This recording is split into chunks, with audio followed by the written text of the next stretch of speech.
What's up? What's up, everybody? Happy Tuesday. We're at Tuesday, right? What's happening, guys? What's happening? Good to be back. Good to see y'all. Good to be playing around, having a good time in real estate.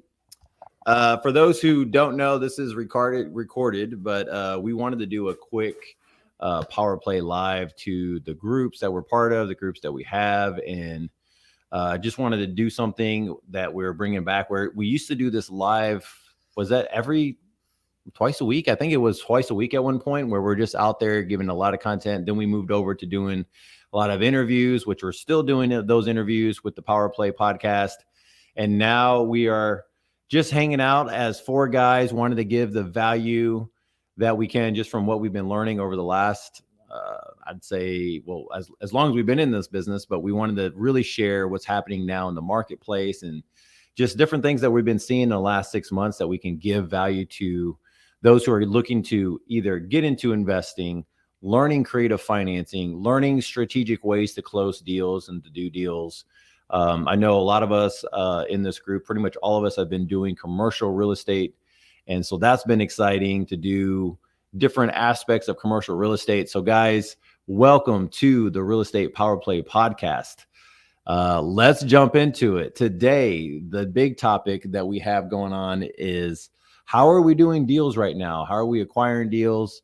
And we want to get some feedback for those who are listening, who are on here. This is at 6 o'clock Eastern time or 5 o'clock Eastern time, 4 o'clock Central time. So we just want to hear back from you guys also and just get some responses. So if you have any questions or anything, just let us know. And then text us. You have the messenger you could connect with us on and all different stuff. Marty has Twitter. All of us have different aspects to just help you grow. We got started in this to remind everybody. We got started in this by being four guys that connected. We live in 4 different states. We've only met each other a few times hanging out, talking real estate. That's our yearly mastermind that we do in Palm Beach. And then from there, we got upstate New York. We got Ronnie from pretty much the whole state of Michigan. Mark Monroe from all of Florida, where you see all the nice photos and all the cool boats and yachts. And obviously I'm in Houston, Texas, which I do from Dallas to all over the place in Texas. So anyways, guys, what's happening? Let's hit it. How are we doing deals right now? What's happening?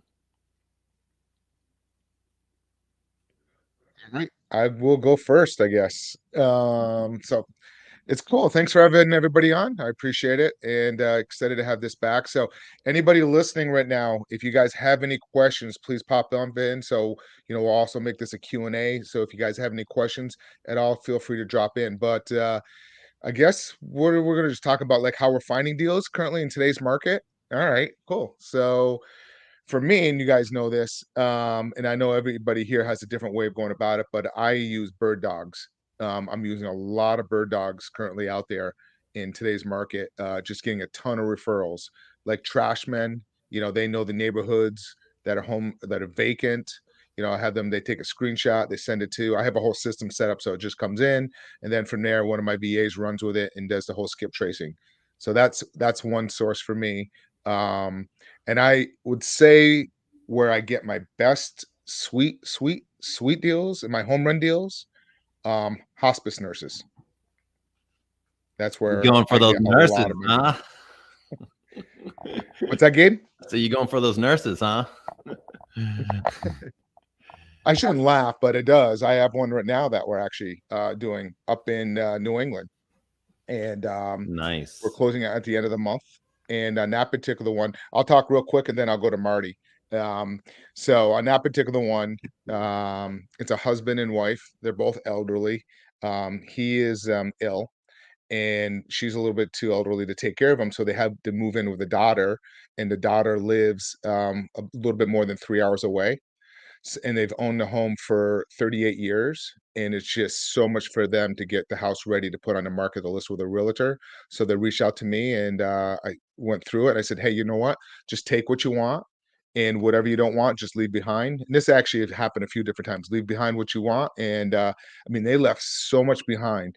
Um, the cable modem, the cable, the modem, TVs, the holiday dishes, everything was left. So I structured that through a seller financing with a 7-year balloon, and we set up the note that it's going to be in a trust. So if anything happens to her, it goes to the heirs. And I also set it up with 2 months with no payments at all. So that's just an example of one of mine that I'm doing. But let's jump over to Marty. Yeah, good to see you guys. Happy to be back. And like Gabe and Mark and Ronnie said, feel free to ask questions. But how are we finding deals? We're a couple different ways.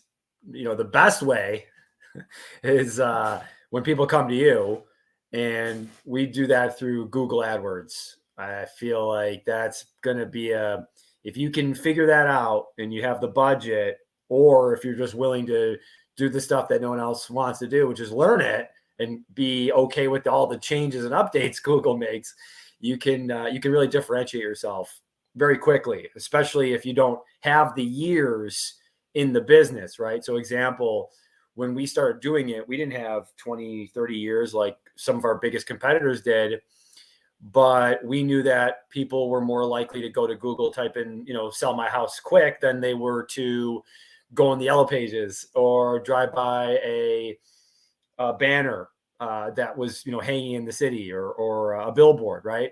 So that's a really nice way of doing it. You can do it through Facebook. There's a lot of different ways that people have gotten ads. We do them, or have gotten success through ads, and we've done it through Google Ads, and it's still our best. Really is. The second way is, it's never dead for commercial anyways. What we're doing is direct mail, and direct handwritten, looks handwritten. We add a picture of my partner Matt and his family to it.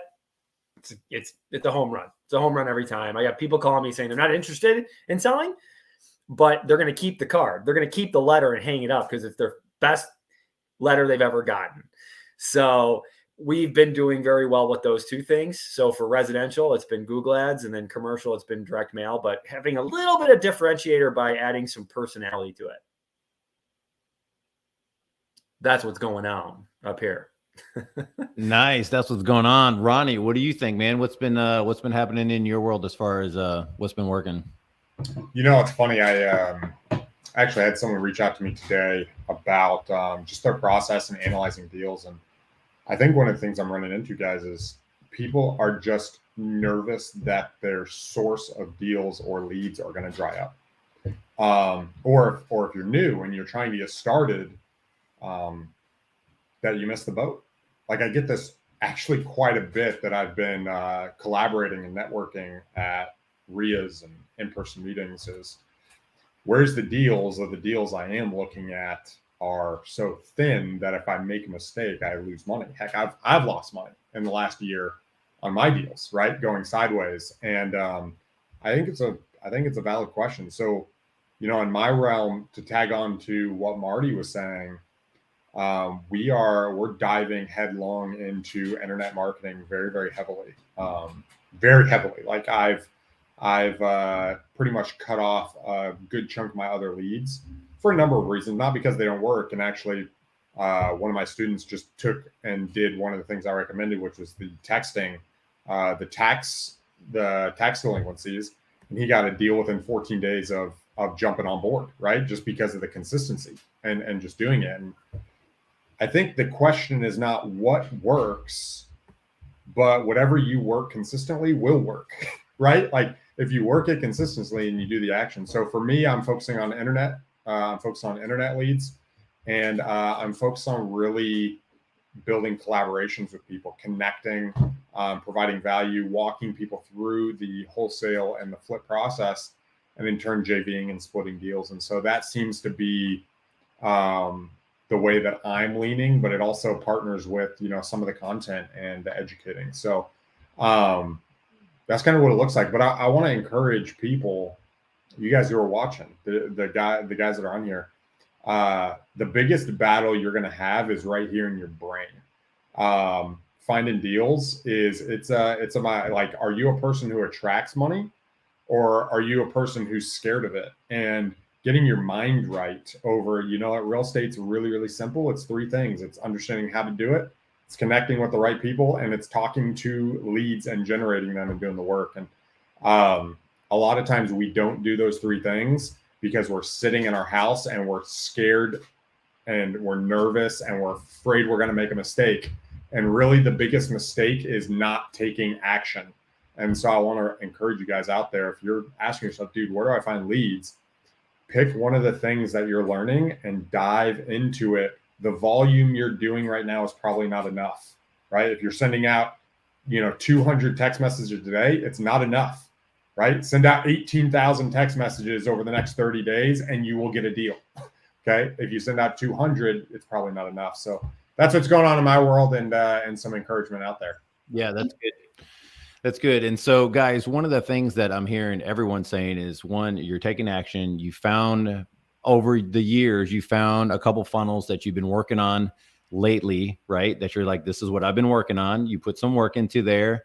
It's taken some time. You figured out the sauce that works for you. And now you're just plugging away and deep diving into that. So to go to those who are just now getting involved, we all get these calls. I really like talking to people that are like, hey man, I have some money, I got capital, I have something that I need to do. I need to put something to work, or maybe I got a second gig. I got time to invest in real estate.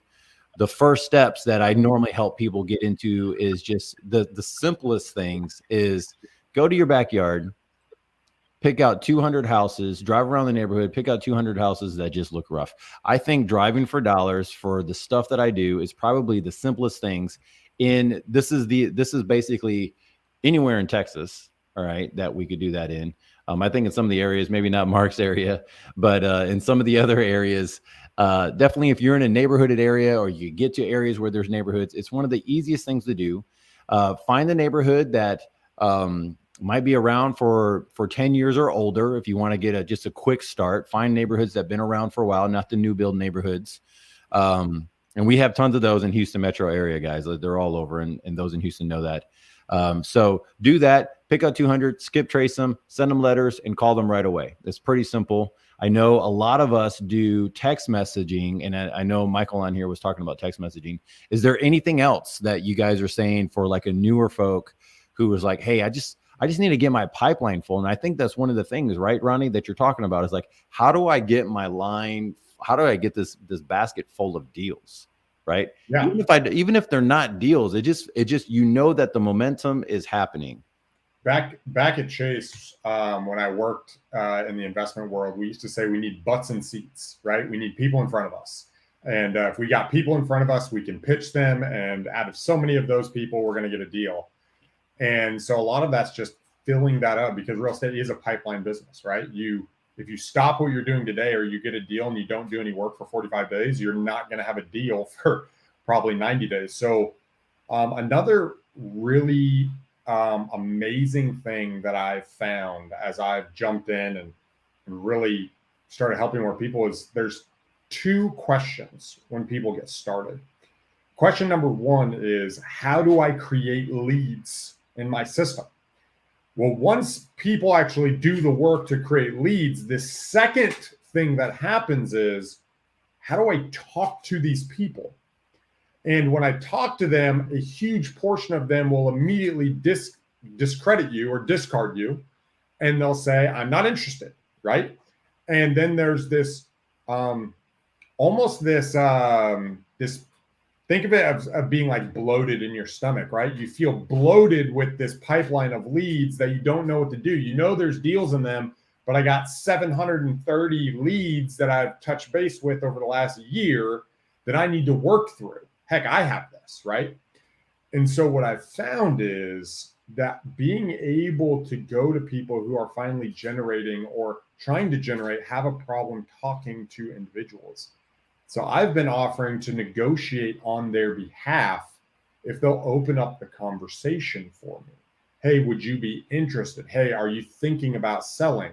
What, all of that, and then being able to jump on the phone.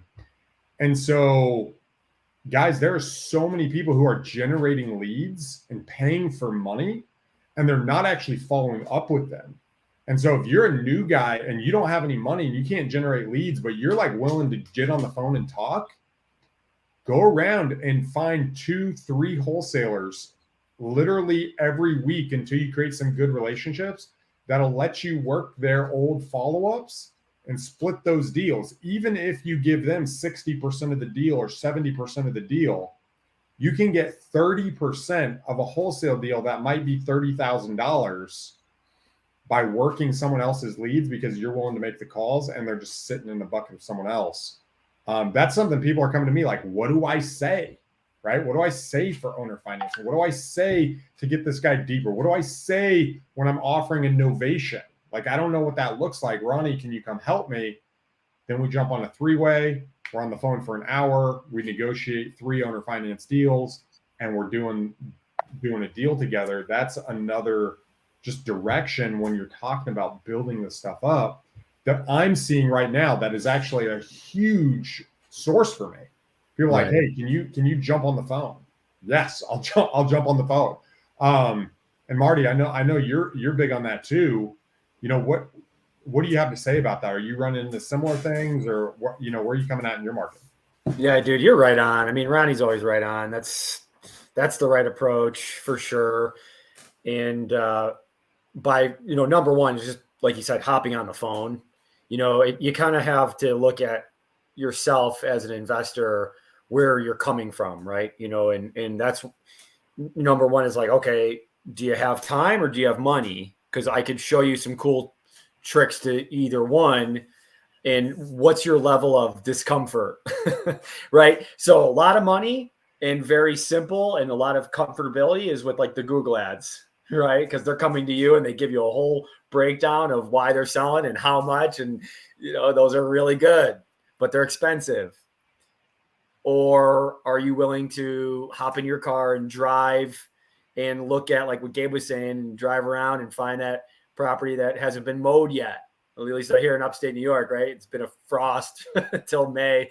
So you finally find that lawn that's, you know, up to your eyeballs. That might be a good lead, but then you got to look it up and then, you know, find out the phone number and all those things. And that's going to take time. So it doesn't really cost a whole bunch, but it costs you in time. So yeah, I think that's great. I think it's a great analogy, but definitely information, but definitely get on the phone, you know, get on the phone.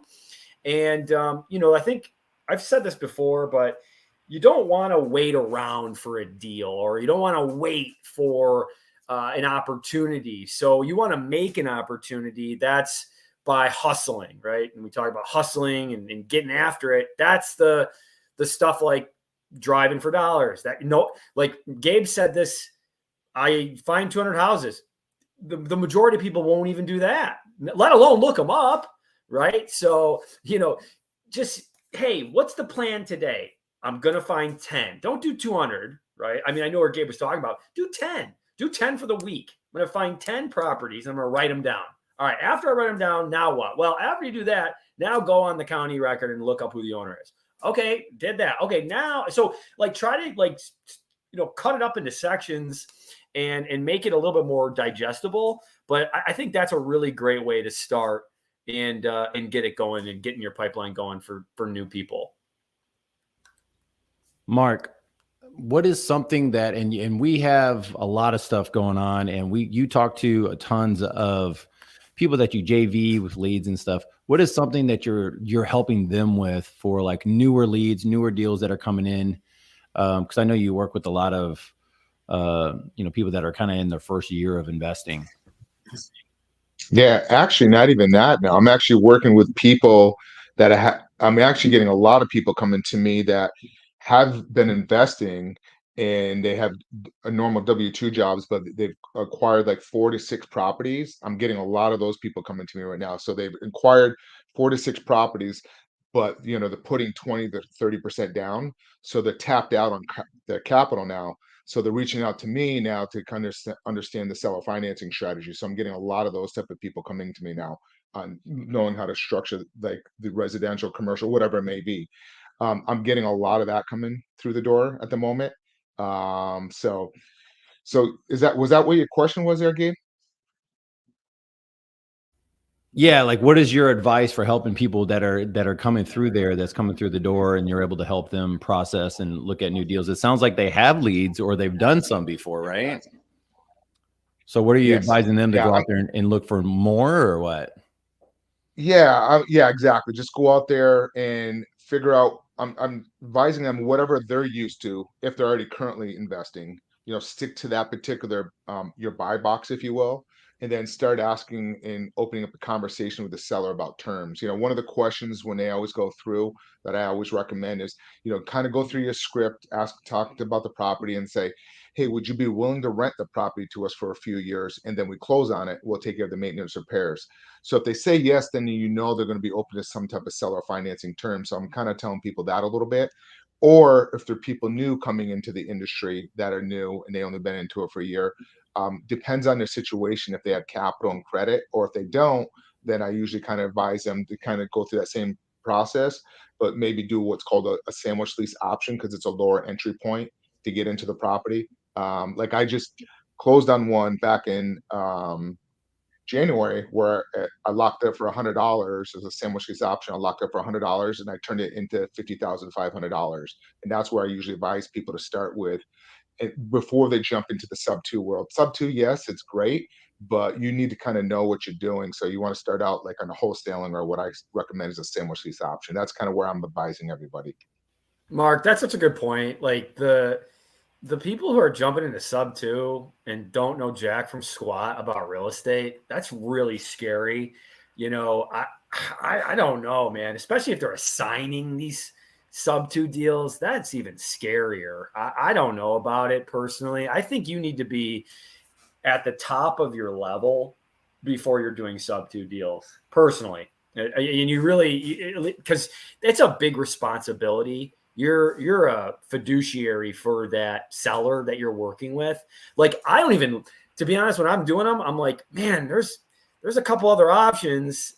This might be the only one for you. Oof, this is not a good thing. Like you're I'm going to be the guy that can help you. I can do this, but boy, it still scares me. It's a lot of responsibility. So anyway, that's my 2 cents on that. Awesome. I'm just telling you the truth. You should, if you're doing a sub two deal, you should be worried about making sure you're doing it the right way. You should be worried, because if you're not worried, then you got a problem. You know what I mean? Like if you're just kind of whimsical, lackadaisically trying to do a sub two deal and you don't really have reserves or a really good plan, I don't know, man. You should really be on top of your game. That's my thought. Yeah, I think that people jump into it because it's tasty, right? It's a tasty topic. It's a tasty thing that's been happening for years now. I mean, we've been doing sub two for a long time. But it's also something that comes about where you could just sub to anything and just kind of do that and then make the split in between there and sell it to somebody else, and then they could do it and they take over it. And I've seen those, and I've been on the bad side of those too. And so, I mean, your name's on the ticket somewhere, right? If it came, and that's a bad mindset too, right, that I just kind of gave out. That's a scared mind. That's my own mindset. Right. So, I'm coming at it from a different angle where, again, that's just my opinion, my mindset, where other people who, maybe have a lot more confidence in it. Again, I'm just telling you the way I feel about it, because I'm empathetic to the seller a lot of times, where it's like, I just want to make sure I'm doing right by them. But that's also not the best mindset. So you don't have to listen to me. I agree. I'm going to go to Ronnie on this. I want to get his thoughts on that. Yeah, I want to hear Ronnie's thoughts too.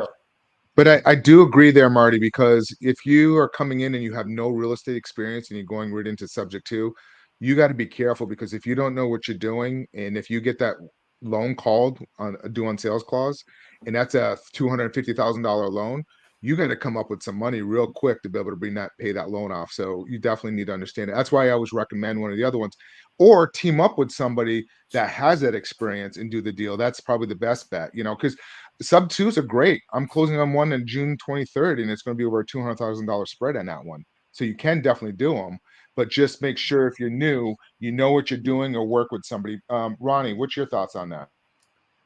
I just posted a little snippet on my Facebook today, and it was the path of failure.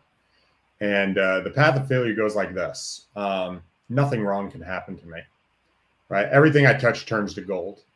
Then the next thing happens. You say, "Oh man, I want this, and I want that, and I want this, and I want that." And what it is this pursuit of everything that I want with no discipline at all. And that's milestone 2. When you start getting to the point where, man, no matter what I touch, I'll just go after everything.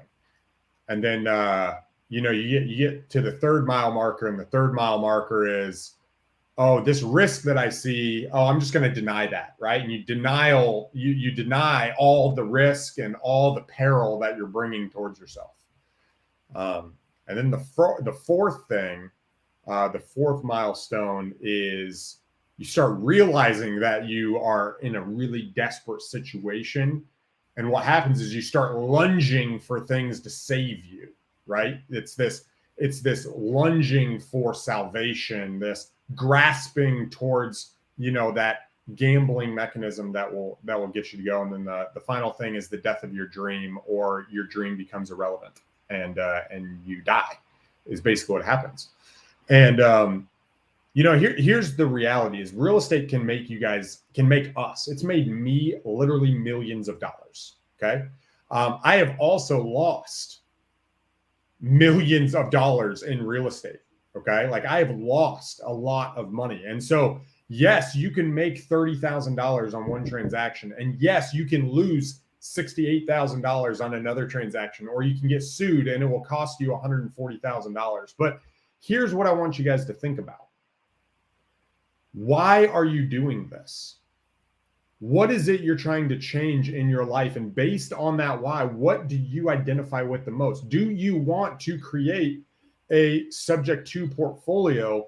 Well, then sit down and figure out what that business model is going to look like. You see, as a newbie, there's 2 easy models. And the 2 easy models are wholesaling and assignments and subject to owner finance. And the reason why they're easy is because they require no money.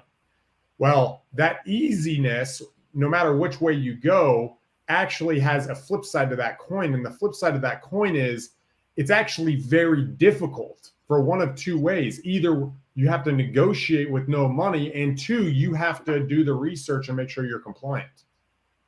And so if you are willing to do the work and you're willing to get people on your team to cover your ass on the back end, then go and do it, right? And do it in a very positive way, because that very positive way will actually make you a lot of money. And it will take you from being this guy who's timid to stepping in the marketplace and saying, yo, come to me, because you have the moral authority of knowing you're doing it right.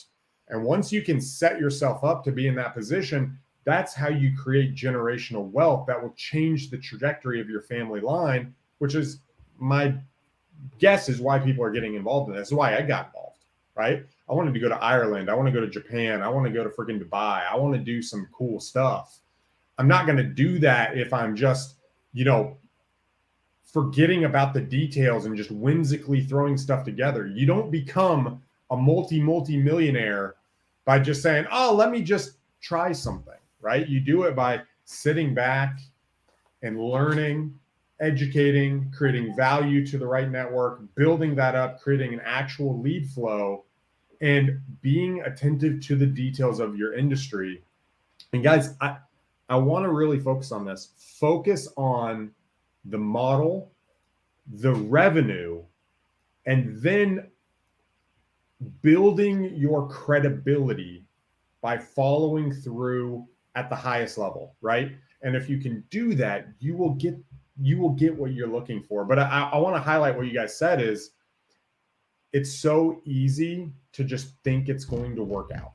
It's so easy to just think it's going to work out. And as I'm pretty sure every single one of us, we missed a detail, right? We missed a detail and it cost me $42,000, right? And what you don't want is you don't want to miss a detail and it costs you 7 years in prison, right? Yeah. You don't want to miss a detail and you get sued and now you have to pay $140,000 out in a judgment, right? You don't want to miss a detail.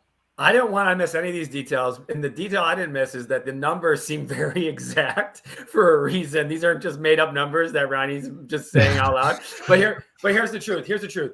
So dead on, I think that wholesaling and sub 2, those are, in my opinion, the last things that people should do in real estate investing.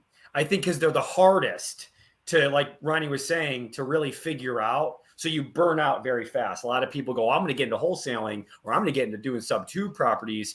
And the reality is those you don't just find those types of things. They don't just appear. You make those deals happen. And you do that through experience, through mentorship, through just being out there and banging on doors. The easiest thing is just to buy a rental that's already in there, that somebody's already in there paying rent. You ain't doing much. You just buy a rental and someone's sending you a check. It's pretty simple.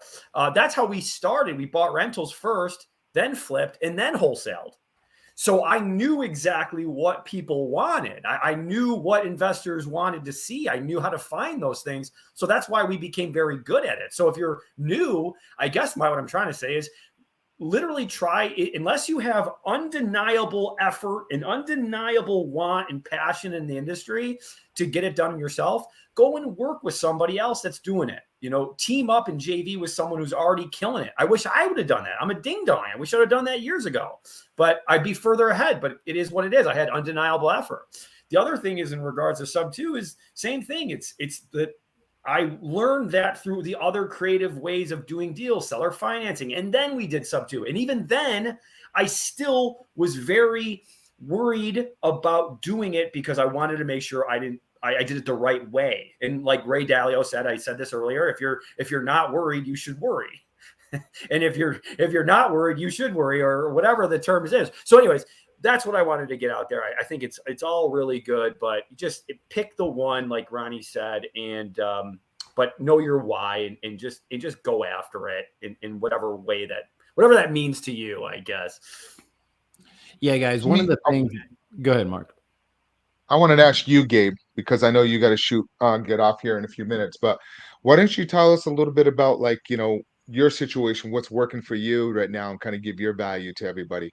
So my approach is a little different than others. I work a lot with realtors and brokers and connect with them. And, whether we're wholesaling or we're flipping or we're doing some type of creative structure through those avenues, especially when we're getting into the commercial side of things, just because we have the capital that's already set aside for us to do some of those more creative and larger transactions.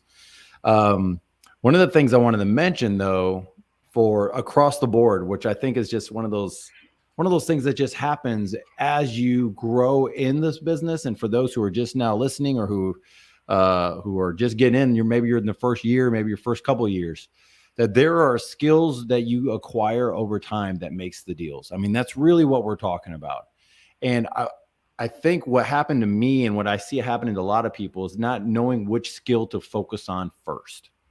And if we can, bring all this down to something, it's going, what we're saying is like, find a skill that you're good at and double down on that thing. You're going to need to get good at phone calls. By far, you got to get good at communicating with people. So pick up 5 books, pick up one at a time, obviously, but get to a point where you're like, okay, I want to read at least 5 books by the end of this year about communication or negotiating or sales or persuasion or something like that. All right. Because the communication and the conversations that we have with people and building rapport and talking with sellers, you got to find out what their needs are at some point. You have to bridge a gap of you're just like everyone else to, okay, I could trust you. Right. And the faster you can do that, the quicker you can process through leads and the quicker you can grab those deals. And I've seen some of the best wholesalers around have some amazing skills with communications and just like what do you call it? Just more of a calloused skin when it comes to just rebuttals and people saying no to them and stuff like that. I think that's one of the key things that we have to be focused on. If you're going to get into real estate investing, treat it like a business and look at it of what skills would I would do if I were to open a Starbucks store, or what skills would I would need to know to if I were to be, you know, a painter or whatever else might be, or someone else that's just a hands-on trade. These are just skills that you need. Right. Another skill that I think that you're going to need, and we've all talked about it in different ways, is knowing how to do marketing at its best. You have to find your niche. All right. And we all have our different niches of how we do it. We have JV leads on here. We have direct to seller in a lot of different areas. Like I said, I work with brokers and realtors a ton. I still do direct to sellers. I still do mailer campaigns. Right. Like those things work for me, but I have a unique list that I work on now.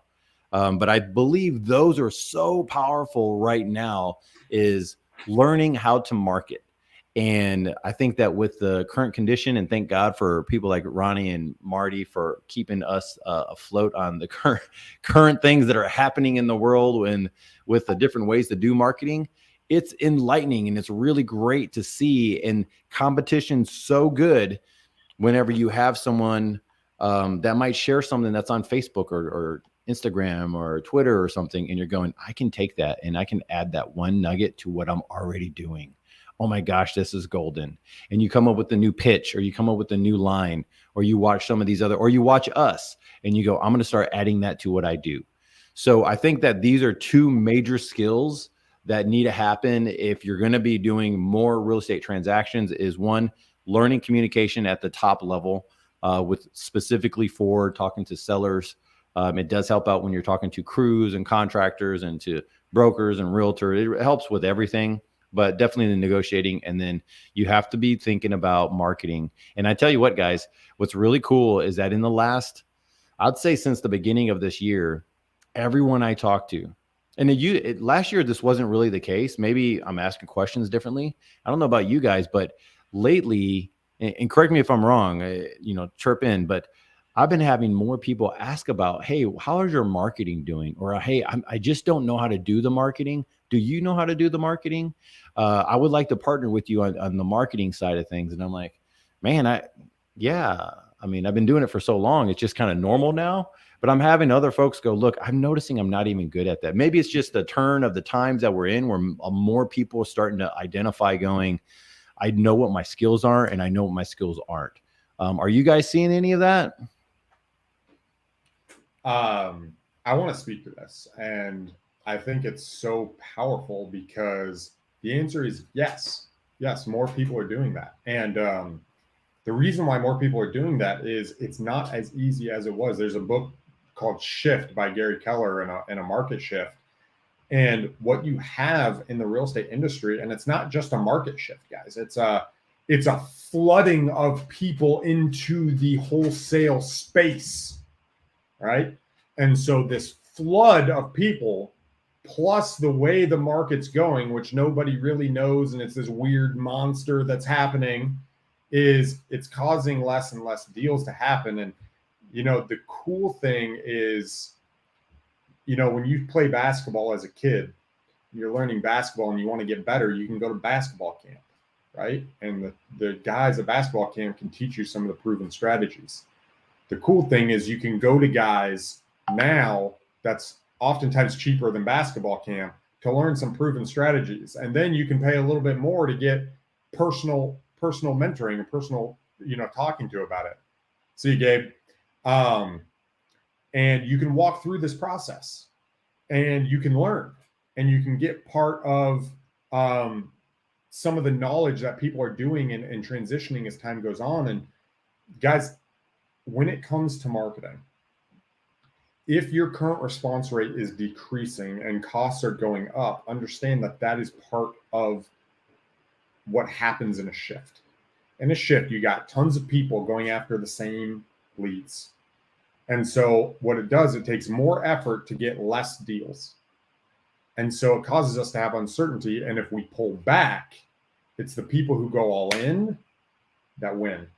It's the people who decide to press through the pain that win. It's the people who go in, but you want to start with the end in mind. You want to start with, what is the mountain peak that I'm climbing right now? If you're brand new, let me tell you this: your mountain peak is $100,000 in real estate. Okay, this is what the summit looks like, and then I'll switch it over, and I have a question for Mark. You know, number one, you need to figure out where you're at today. Number two, you need to do your first deal and prove that this thing can actually work for you. Number three, you need to put a year's worth of money in the bank and figure out what that is. And here's how you figure that out. You take the average deal size, which is about $12,000, divide how much money you need for a year's worth of income, divided by 12 grand, and that gives you your deals. If you need to make 75 grand, it's about, what, 6 deals that you need to do to put a year's money in the bank. Then you can decide to quit your job or not, and then you make 100 grand. If you walk down that path, you'll sit on a mountaintop and you'll decide, where do I want to go from here? But it takes the work, and it takes finding that lead. So Mark, if people are wanting to jump in and they're wanting to, you know, quit their job, one of the things that people get sold on is, dude, if I do owner financing, if I jump in, if I find these leads, I can replace my income, so that way I don't have to invest in real estate. What would you recommend, as a guy who works with these JV partners often? What would you recommend that if there was one thing that they should focus on in order to do more deals, or let's say they wanted to partner with you and they wanted to, you know, find the deal and bring it and split it with you in whatever way, or whatever that might look like? What is one thing they could focus on to be able to find those deals? Because I know people are looking for that, man, what should I focus on? My attention's being drawn so much. What should they focus on? I mean, there's so many deals out there, especially in this market that's pulled back. I mean, where it was just in Phoenix, I was just reading that the average home now sitting on the market is 89 days there, and the prices have dropped. So you got to look at markets. Like, if you're looking to do a seller financing, I would look at markets that go back and see how much they've dropped in the last 12 months, and look at no equity deals. I mean, look at somebody that purchased a property a year ago through an FHA or conventional. So you can jump on like Zillow, or even reach out to a realtor. I work with a lot of realtors nowadays, and just have them go out there and just become my bird dogs, if you will, and just to bring deals in the door. So you just got to kind of look at, understand, do a little research, understand like how to use like Zillow or Redfin or For Sale by Owner, one of those things, and kind of dial in and just start calling sellers, and just dial in and just start talking to sellers. And the key to it all is really listening, really listen to the seller and how to solve their problem. That's the key. You got to dial in. We have one right now, one of my people that I'm working with. It's a deal up in Georgia. The guy wants $128,000 for this property. It's a small home. It's free and clear, but he wants $30,000 down. It just does not make sense from an investor to put that much capital down on a $128,000 home. It just doesn't make any sense. So we started talking to the guy and like, hey, you know, when you planning on selling the property, what are you planning on doing? He goes, I need $25,000 to get a camper, and he's already got it all planned out what he wants to do and start traveling to go camping through this summer. So we started talking more. I found out, you know, in the conversations that he banks with a credit union, and I'm like, oh, how's your credit? He goes, oh, my credit's great. So what I said to him, I said, I'm going to be straightforward. You're going to have a problem selling your property for somebody asking that much capital down when they can go to a bank and just put 5% down. It just doesn't make sense. However, what we'll do is we'll give you $3,500 down. You go to your credit union, get the loan out for $25,000, and on the 20th of every month, we'll automatically send the payment directly to the finance company. And what we do is we set up a Gmail account just for that particular finance company. So every time there's a payment made or any notification, it automatically goes directly to the seller, and it automatically comes to my bookkeeper as well. So just listen and ask questions, and then be creative and try to solve that problem. So that's kind of where I recommend on that. I love that. I think that's awesome. Marty, you know, on top of that, right, being able to solve their problem, sellers don't just blurt out their problem, right? They don't just say, hey, I've got all this issues. What do you do to really understand where they're at, right? Like, we're about solving problems, but oftentimes we have to solve a problem we don't even know exists because we don't, like, there is a problem, but we don't know what it is. What are some of those things that you do to draw them out? It's a good question. I think part of what we do really well, and we do it seems naturally just because we really genuinely are interested in people, is take the time to build a relationship with them. And what that might be is you might have to give them something, right? You might have to give them a personal thing, whatever that is. Maybe it's a problem you have in your family, right? Or maybe it's something where, hey, I just had my newborn. I'm actually unfortunately, I'm doing a Zoom with you, Mr. Seller, and I don't even have my office. I just moved. Like my wife just had a baby, and you'd be surprised by just giving them something that they'll give you something. And what happens is then you start, as the relationship starts to build, the bigger problems they're willing to give you. And again, it's not being maniacal about it. I literally want to know what's going on. If I can't help you, I tell them, listen, let me point you in the right direction. I don't buy every house. I don't know. Maybe I could help you. I don't know. Let me know a little bit about you. Here's a little bit about me. And, when you do that stuff, you're going to get better at building relationships in general, which is what real estate is. It's a relationship business. It's a relationship with your capital partners. It's a relationship with your contractors. It's a relationship with the sellers and the buyers. It's all relationship based. So I think it's really good practice. If you start genuinely caring about the other person, then you really will be surprised at the results that you'll get. That is gold. Yeah. I mean, that's a power play. I mean, you cannot, it really is. And you really want to listen, like you said, solve the seller problems. We're more counselors and advisors really at times to kind of help these people out. Because like you said, there's so many times you don't buy a house or property, but you can kind of give them advice and help them and send them in the right direction. But it really is, you got to care for the people. And Marty, you're dead on. And it comes back to you in return. But if you're just out there and like, oh, I'm trying to, make this much money in a deal, it comes across that, and people can really tell, and you won't go far in this business. I was in, a lot of people know this. I worked at Chase before I became a full-time investor, and there was a advisor there, investment advisor. And I asked him, he was one of I think he was in the top 20 of the nation at Chase. And I was like, dude, like, how do you get these people to invest with you? And he goes, here's what I do. I bring them in and I talk to them about their personal life for 80% of our meeting time. And then I say, hey, based on everything what you said, here's the direction I would recommend. And he's like, that's it. And then they either agree with me or they don't agree with me. Either way, it causes us to have a deeper conversation around their situation. And that's how we get the business. Is first I listened, I understood, I took the time to get and know where they're at. And that gives me enough information to be able to walk them through. And, I had a really hard time building friendships when I moved to Michigan.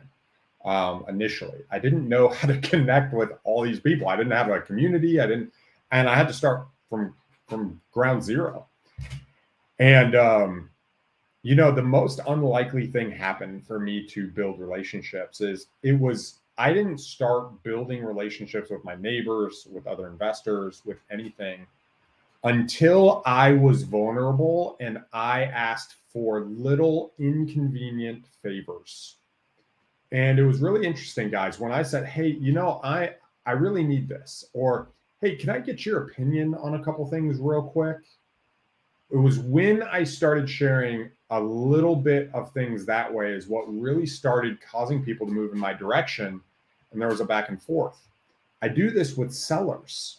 And the way you can do this with sellers, guys, is you can ask them their opinion of small little things. Hey, Mr. Seller, I'm assuming you've talked to a number of people. What's been your experience with my team?